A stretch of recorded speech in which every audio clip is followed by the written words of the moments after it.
In the stellar world of Italian football, Milan's San Siro looms larger than most, home throughout the years to some of the world's finest players.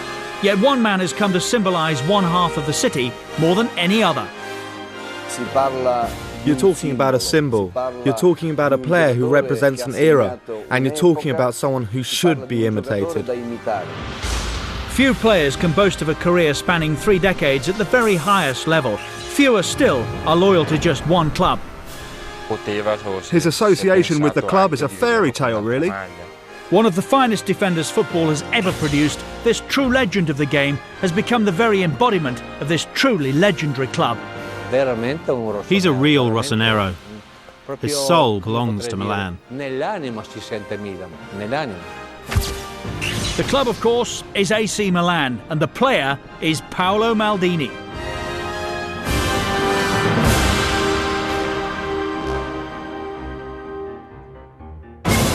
In terms of the modern game, Paolo Maldini is something of a throwback. Serie A debut at 16, still playing aged 40.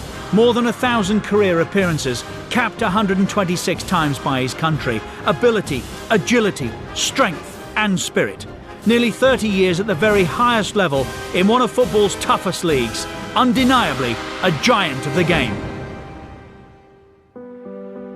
Born in Milan in 1968, Paolo Maldini was perhaps always destined for greatness. His father, Cesare, was already a Milan legend, having lifted the European Cup for the Rossoneri in 1963.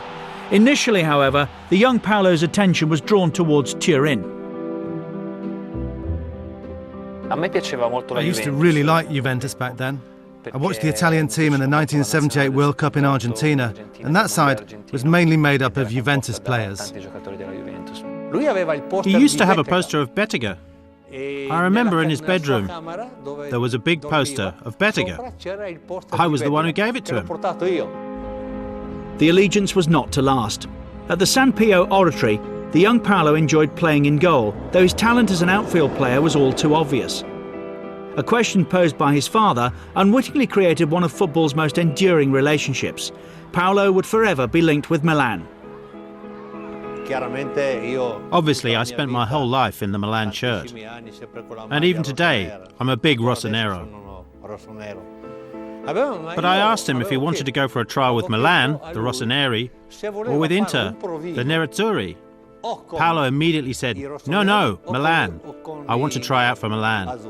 I bought my boots in the morning and then went to Milan for my trial. They asked me what my position was and I told them that I didn't have one. So they played me in the one position that they hadn't filled, which was on the right wing. And they signed me up pretty much immediately, on that first day. The name Maldini once again belonged at Milan as Paolo followed in his father's footsteps. Yes, at first you could have thought that it was inevitable that he'd train with us in the first team, simply because of his surname. And we didn't know what to expect, as that's an important surname in Milan's history. He didn't talk about it, but you could see it a bit at the beginning. But then it soon became obvious that there was no arguing about his ability as a player. To be honest, you can't get into a first team like Milan's on name alone. Paolo's next step was to conquer the San Siro. I'd been to the San Siro a few times as a kid, so it had that mythical aura about it for me. The first time I walked out, I was actually on the bench. I remember it was a Milan v Fiorentina game in the snow. If I'm honest, I hoped that I wouldn't come on because I was a little afraid. That trepidation remained with the teenager until he finally made his debut, aged just 16, in 1985.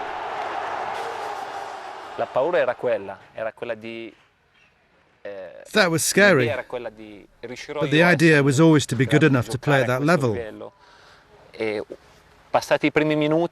I remember after the first few minutes I got the ball and I passed it back to the keeper, and it was only then that it dawned on me that I was finally playing in Serie A. And playing in good company too, alongside the legendary Franco Baresi. He was very young, so I tried to give him some advice, but he needed very little. He was already a great player. It was immediately obvious that here was a top-class player. Even at 17, he had a strong character and was eager to learn.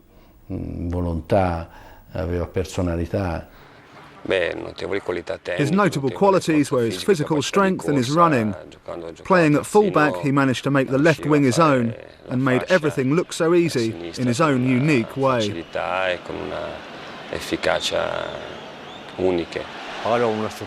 He has an extraordinary physique. When he'd have 50, 60 or 100-metre races, he'd always be first. So he's got the physique of an athlete, not just a footballer.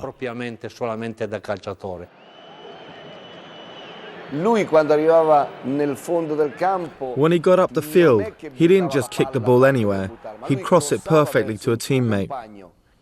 So he had this great talent, great balance and great technique. As a result, he was a complete player. In 1986, with Milan on the verge of bankruptcy, Silvio Berlusconi arrived as president with the sole intention of transforming the Rossoneri into the greatest team in the world. A year later, Arrigo Sacchi was appointed as manager. If I compare him with his predecessor, Mr. Liedholm was much more focused on the physical side of our game, but less on the mental side.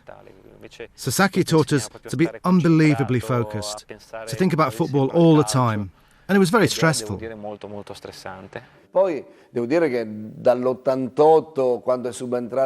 From '88, when Sacchi arrived, they had a much more competitive team. They had Tassotti, Maldini, Baresi, Gullit and Van Basten. They had great players, allied to a great coach, and in those years they started to win, not just in the derbies, but also cups and championships.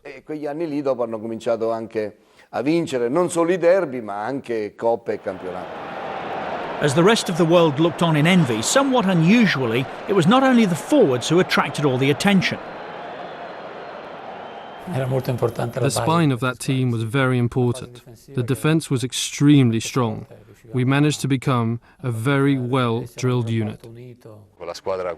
In that defence, all four of us were able to move in the same way or read the game in exactly the same way. I think that was our success. And it wasn't even just the four of us either. There were five, as Filippo Galli was also part of that defence. It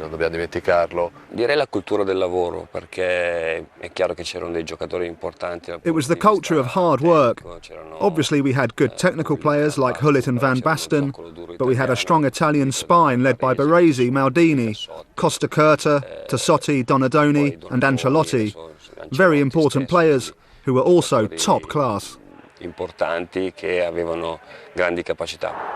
With such a group of players, success was inevitable. Paolo's first taste of silverware was the 1988 Scudetto, cementing his place in Milan's history, and all before his 20th birthday. I think that was the year he established himself, where he imposed himself as a great player, and we won the Scudetto in 1988. And from there, it all snowballed. We won the European Cup the following season.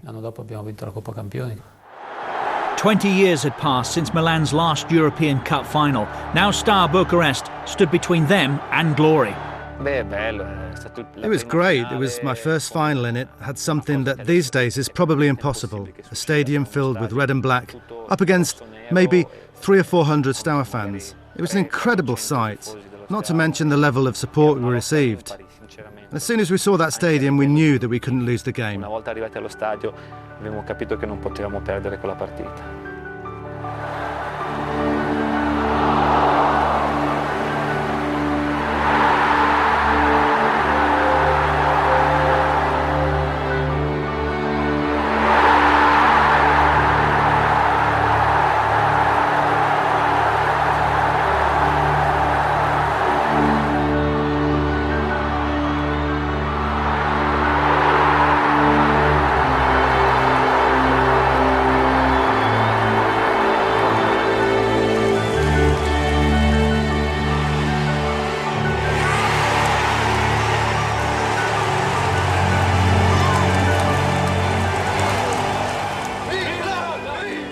Berlusconi's dream was becoming reality. Milan were now Europe's dominant force. If further proof were needed, the following year Maldini and company had the chance to defend their crown against Benfica in Vienna. Once you win the Champions League or any championship, you always hope to win again. But you know it gets harder and harder to win them. The fact of having won one, though, completes you as a footballer. I think in those years Paolo became a true Milan player, a really important player who would then make his mark with the national team. Still only 21 and a double European champion, Paolo was indeed an established international. His father Cesare had set the ball rolling, selecting him for Italy's under-21 squad in 1986. But once again his ability pushed him rapidly up through the ranks. Paolo was just 18, so he was ahead of schedule. But he only ended up playing one season with us. The Italian manager at the time, Aurelio Vicini, called me aside and told me that he wanted him in the squad, with the main team. And so I said, OK.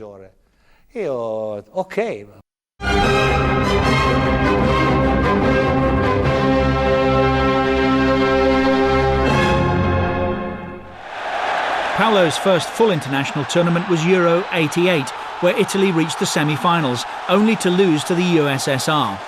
In 1990, this time as the host nation of the World Cup finals, Italy again reached the semi-finals. The opposition was Argentina. The venue was Napoli's San Paolo Stadium, home of Diego Maradona. It was Paolo's first experience of a penalty shootout, but it wouldn't be his last. I think in that World Cup we deserved to get to the final. We played so well.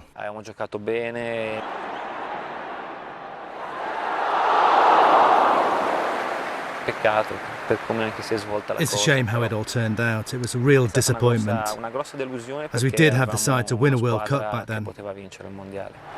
Milan, though, remained all-conquering. With Fabio Capello now in charge, they won 4 Scudettos in 5 years, including a spell of 58 games unbeaten. Paolo was one of the invincibles. The strength of that team was the players. I'm 100% sure about that. We had an unbelievable squad. We had players who were very technical, physical, and had strong personalities. So we had everything we needed to become a great team. Such strength led to Maldini's 4th European Cup final in 1994, though this time both Costa Curta and Baresi were absent. We had a problem. We had our 2 centre-backs suspended for that game, and that could have been a great disadvantage against a really good attacking side like Barcelona, who had Romario up front. I remember it being a very tough game, but Barcelona didn't help themselves with their attitude.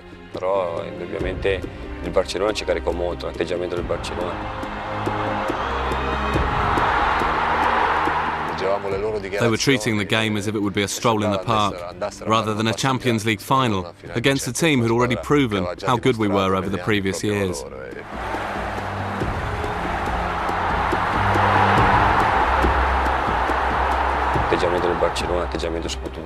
Barcelona and their manager Johan Cruyff seemed to think the game was already won.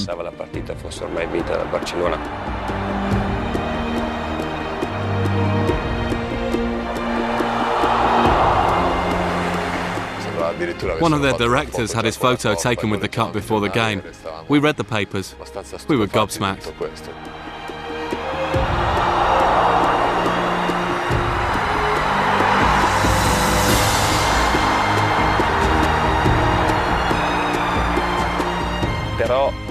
However, the fact that we were playing as underdogs for the first time helped push us a little more. And then it became perhaps the best ever final Milan have played in. There was international heartache, though, in the World Cup final that same year. A pattern was beginning to emerge. We never had the best of luck with penalties.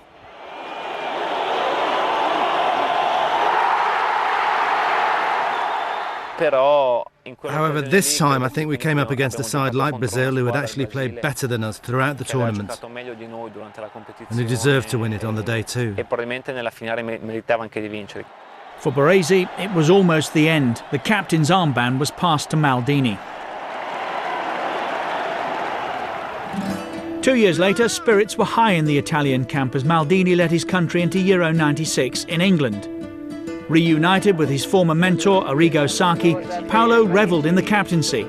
As relaxed and as accommodating as ever, he still remained focused on all things Italian. Voglio chiederti una cosa, e se puoi rispondere in inglese? Perché... No. Assolutamente? Assolutamente. Anche se ti chiedo la domanda? Sì, come no. Ma per la pubblicità la fai? No! Ok. Despite the captain's typically spirited performances, the tournament ultimately ended in disappointment for the Italians. Another crucial missed penalty meant they failed to progress beyond even the group stage. Back on the home front, Milan too was struggling, and even Maldini himself didn't escape the wrath of the fans. I think that the lion's share of the responsibility fell on the older players' shoulders. If you had to find a scapegoat, then we were the ones who were singled out, but we knew full well that the problems lay elsewhere. There are a lot of changes made, mainly due to the Bosman law, and a lot of players joining for free, and a lot of foreign players joining too. So this changed the philosophy of the club a little bit. There was the passing of the old guard of players, and the arrival of new players who needed to take on board the club philosophy. For Maldini, respite from Milan's woes came in the shape of his third World Cup, and France '98 was a family affair. I was a little bit worried about it. However, we came to an agreement that I would talk normally to the players as a group. I never talked one-on-one with individual players. I think maybe Paolo had more problems with the situation than I did. Instead of calling me boss, he'd call me dad and things like that. But there was never an issue. When you have to play, you go on and play. Paolo was just one of 11 players. But the gods of the game were once again smiling elsewhere. In a manner all too familiar, the Azzurri were left to wonder what might have been.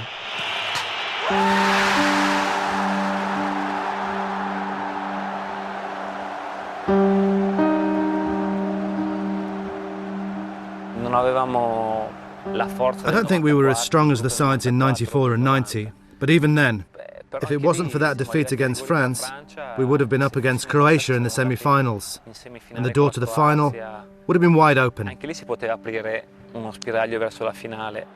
As the new millennium arrived, history was made. Paolo made his 113th international appearance and became at the time Italy's most capped player. But opportunities for international glory were few and far between, and in the final of Euro 2000, another slipped away. Once again, France were the victors, this time courtesy of David Trezeguet's golden goal. I think maybe that team was a little weaker than before. We'd given everything we could give. We had to accept the result, even if it wasn't the right one. Sadly for Maldini, such a result remained forever elusive. In 2002, the World Cup in Japan and Korea proved to be his international swan song, and not a happy one, as once again Italy was struck by the curse of the golden goal against the hosts, South Korea. That was horrible. A horrible exit. A ridiculous game. It was just a really bad memory there. In part because of the atmosphere out there in the Far East. It was totally different to what we were used to from the football fans, in the way they supported teams and so on.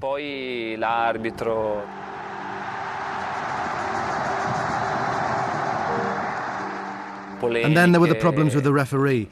Just a really bad memory of that World Cup. Immediately following the tournament, after 14 years, 126 caps and 7 goals, Maldini announced his retirement from international football. It was undoubtedly a record-breaking career, but it was also one ultimately tinged with regret.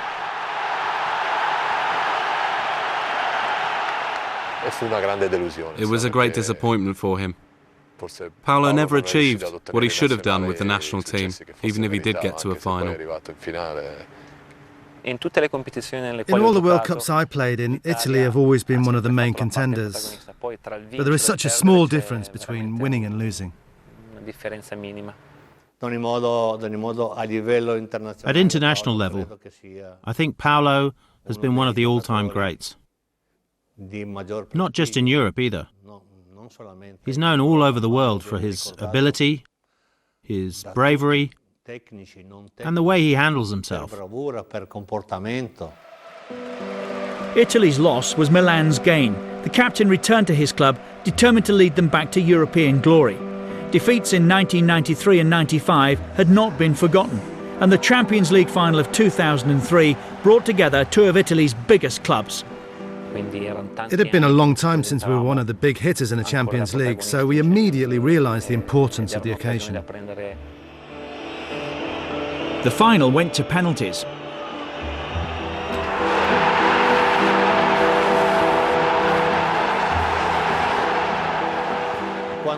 When Paolo lifted the European Cup, just incredible.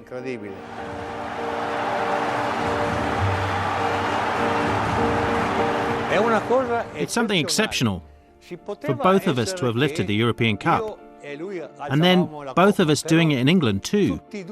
Incredible. One of us in Manchester and the other myself at Wembley. Just incredible. These are emotions that the good Lord gives us only occasionally, that go beyond football.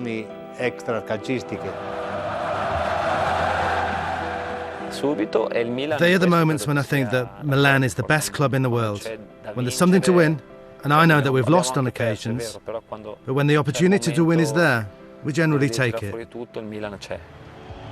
One such opportunity not taken by Milan came 2 years later against Liverpool in Istanbul.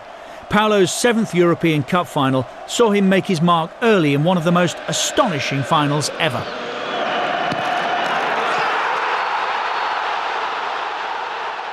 My first memory is my goal, which I got after only 40-odd seconds, which is something personal to me, and then the fact that we played such a superb game. If it was decided on points, then we'd have won easily.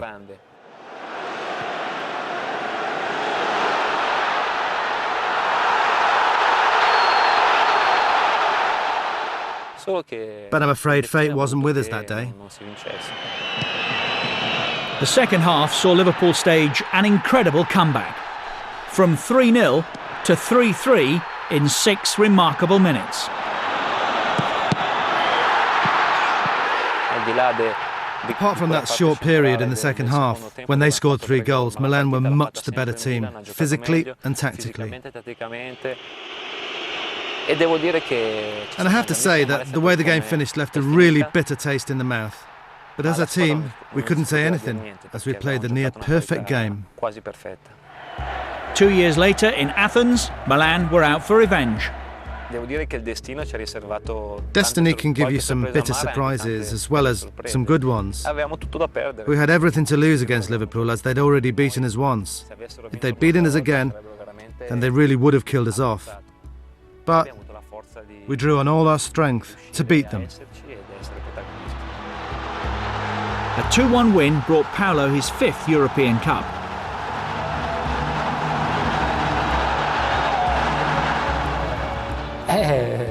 That's the difference between normal players and world-class players.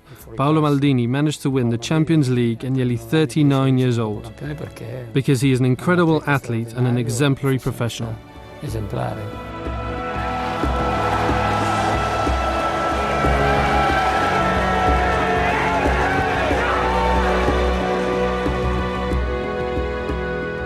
When Maldini finally retired in 2009, Milan retired his number 3 shirt, a fitting testament not only to one of the most successful players of all time, but also to the longevity of his career at one of the world's greatest clubs.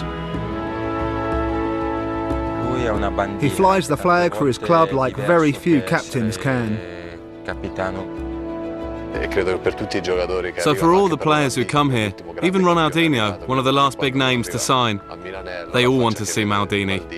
Because when you think of Milan, you think of Maldini. It's a fact that Paolo has never once thought of moving to another team. Never. It's part of my life. I started playing here when I was 10, and I'm still here at 40. Most of my life has been spent here at Milan. Apart from that, there's also my father's history here that binds me even more to the club.